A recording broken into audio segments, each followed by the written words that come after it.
We are of the principle known to you as Quo, and we greet you in the love and in the light of the one infinite Creator. We thank each for calling us to this circle of seeking at this time. It is always a delight and privilege to be asked for our humble opinions, and especially since it has been some time since we contacted this group. We bless each who comes looking for truth, looking for the path that is that path which is destiny for each. We too pursue our destinies, and as the road ahead is a mystery to you, so it is to us. Just as each of you must live by faith and not by words, so must we. We are your brothers and sisters, not infallible authorities. And as we share our thoughts with you, we ask that each take these concepts, which have that ring of personal truth from that which we offer, and leave the rest behind. Always use that discrimination that reflects your own faith in yourself. For each knows all that there is to know already. It is simply that the veil of flesh has dropped for each of you. You have, shall we say, signed up for a few moments, a few years within incarnation. You choose to move into this flesh, this abode, this animal of second density that carries your consciousness about, and always you have hands that serve and legs that walk upon the dusty road of your illusion. This instrument once heard a visiting preacher talk about his experience as a missionary in Africa. The story went that this person and his wife, both doctors, had gone to a country in Africa that was very poor, a place in which there was much suffering. A few years after they came to this post, the country experienced both drought and an outbreak of disease. And these people worked so long and so hard they did not know how they could go on, because these doctors were also priests. They decided to get up early and pray, and this they did, taking 2 more hours from their small allotment of sleep so that they could pray to strengthen their faith. And for them, this worked. They became energized and found more than enough power within to move through their days in grace. Now, this is an extreme example of how the way one lives and gazes upon reality as it appears before the eyes can affect changes in consciousness that bear fruit within manifestation. Several of you were saying earlier that the culture in which you live encourages the doing rather than the being. And this is a true and substantial point. Take a moment and gaze at the expectations which each has of the self. There is the expectation of enough supply to be able to amass a dwelling, vehicles within which to drive to various far-flung locations, numerous responsibilities having to do with duty to family, to loved ones, to friends.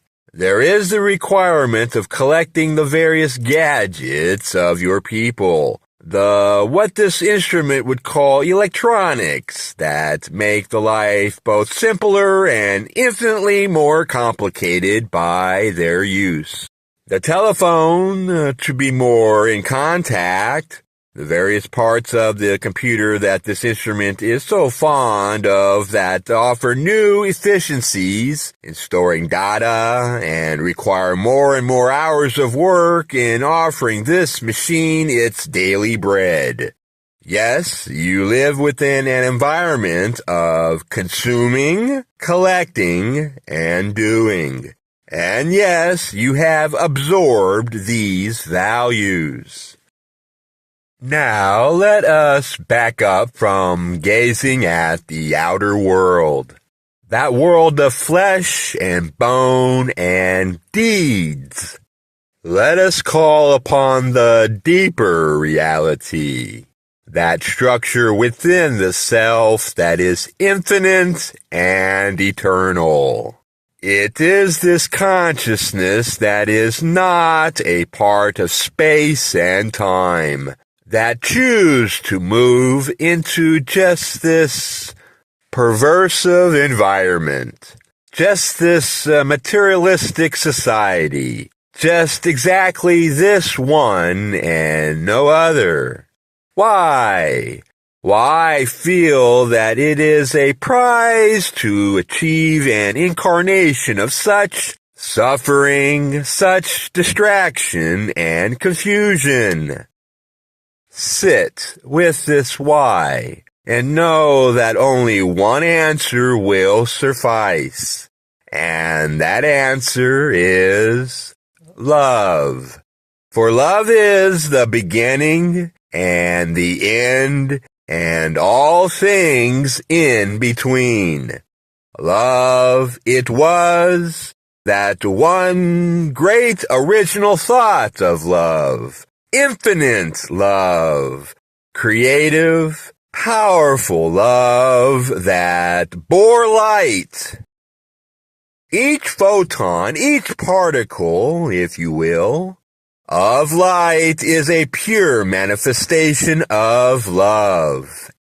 And of this light are builded all the vibrations and nexuses of energy that form the universe and all that is within it.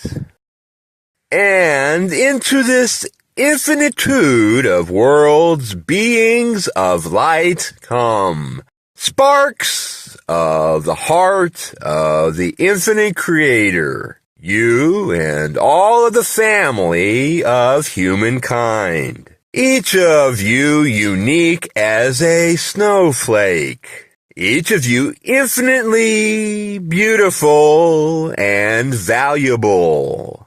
Each of you powerful and able to serve. For you are love. Yes, within the veil of flesh, each has distorted these structures and ideas and thoughts of love, so that they do not shine like the diamond, but are rough. And so, within the flesh, each feels the frustration of knowing her or his own imperfections. And this is a treasure, this awareness of the self in its illusionary form as imperfect. Entities have the greatest chance of choosing to live in love by faith alone.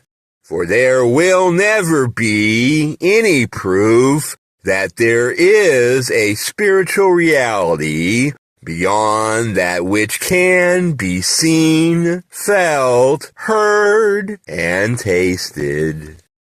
It is just this difficulty, this confusion that you have sought, so that you may play your part in the shadow world of earth. Each of you comes as a messenger of light, a vessel full of love.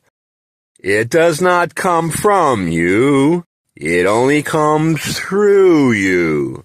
You are not responsible for loving the world, but only for allowing space within yourself, so that a channel of life through you may be made from the infinite creator. Through your smile, through your eyes, through your outstretched hand, to the world flows the infinite love of the one creator.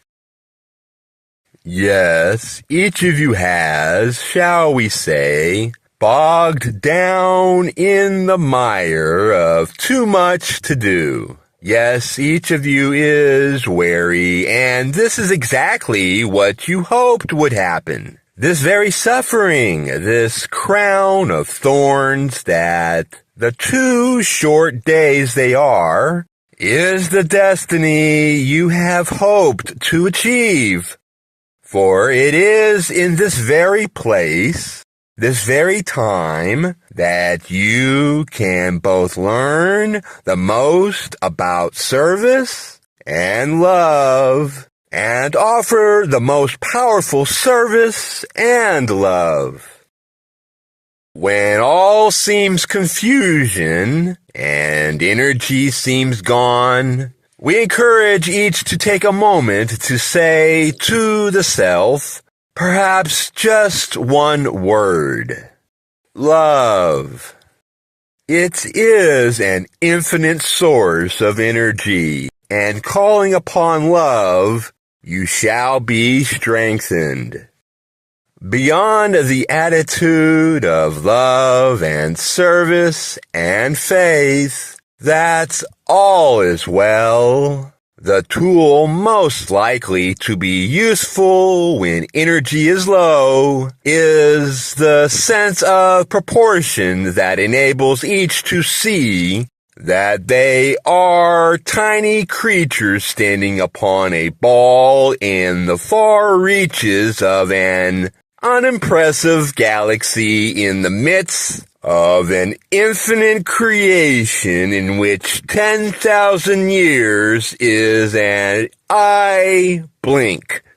Truth is eternal. The knower of truth is eternal. Each of you is an infinite spirit. The more you can remember who you are, the more easily shall you be able to find that center, that place of knowing that is the Holy of Holies within, that place where the Creator waits for you patiently, hoping that you may stop. Open that door and tabernacle with the Most High. Feel that heart within you open as you think of love, and know that the most important thing you will ever do is find that place and live there. It matters not whether you follow your head or your heart. There are no mistakes. But if you wish to cooperate with destiny, you will consult your heart first.